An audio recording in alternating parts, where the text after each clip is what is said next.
We turn now to developments out of China, with the State Department confirming a U.S. government employee has been blocked from leaving the country.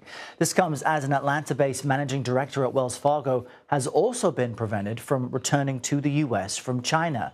CBS News foreign correspondent Anna Coren is following all of this for us and joins us now from Hong Kong. Good morning to you, Anna. What more can you tell us about both of these incidents?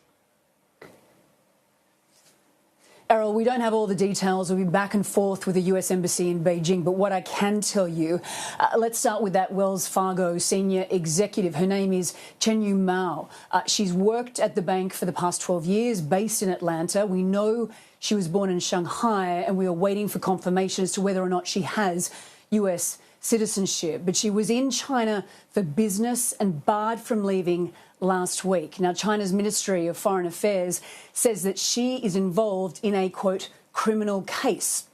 She's under investigation and cannot leave the country for the time being. Now, Wells Fargo says it's working through the appropriate channels to bring her home as soon as possible, but it has suspended all staff from travelling to China. Now, the second case that you are referring to involves a US Commerce Department official who's believed to have served in the US military. Now, he was in China visiting family, and it's believed that the Ministry of State Security, which is the main intelligence and counterintelligence agency in China, stopped him from leaving back in April. But this case only came to light over the weekend. Now, MOFA refused to comment on the case, but we did hear from the State Department. Let me read you now some of that statement. We'll bring it up for you.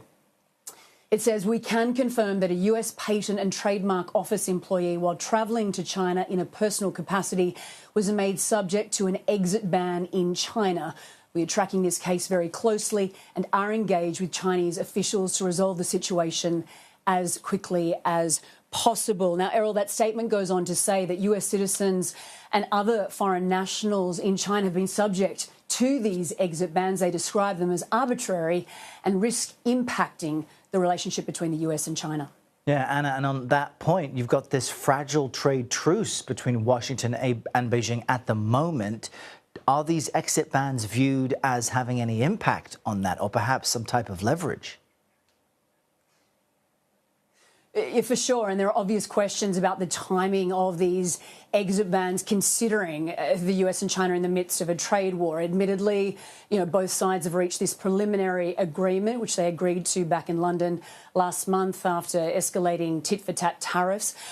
The deadline to reach an agreement is the 12th of August, and we heard from US Treasury Secretary Scott Bessent yesterday, who said that talks with China will be held in the very near future. Now, do these exit bans throw a spanner in the works? We just do not know.